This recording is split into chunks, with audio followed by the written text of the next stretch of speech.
Hi, my name is Carla Duglin, author of the Foreclosure Workbook and host of the Foreclosure Exposure radio show.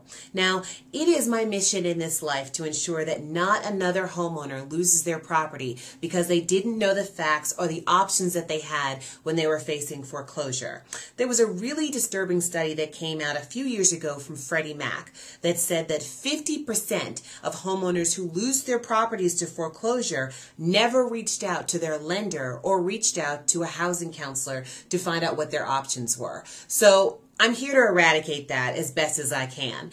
We get a lot of questions into the radio show and through email about what are the things that I should do if I'm facing foreclosure. So I'm here to answer those top questions for you.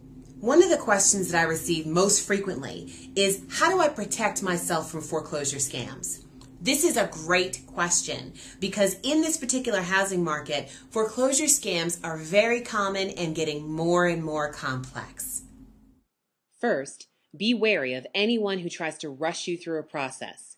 Whether you're selling your house, speaking with a mitigation company, or trying to make a decision about signing an agreement, always take time to review any documentation or contracts.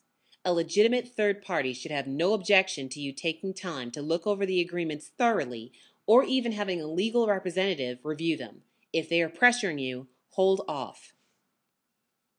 Second, be very careful of people who ask you for an upfront fee to perform services for you.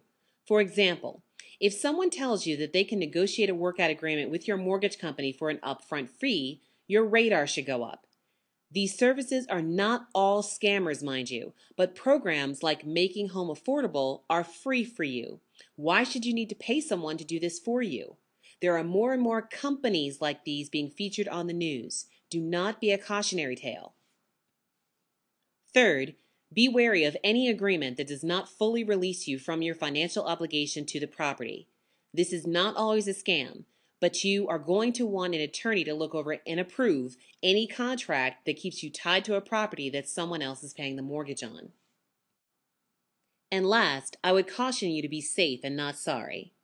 Do not sign any papers that you do not fully understand. Make sure to get all promises in writing. Beware of any loan assumption where you are not formally released from the liability of your mortgage debt. Check with a lawyer or your mortgage company before entering into any deal involving your home. If you are selling your house yourself to avoid foreclosure, check to see if there are any complaints against the prospective buyer. You can contact your state's attorney general, the state real estate commission, or the local district attorney's consumer fraud unit for this type of information.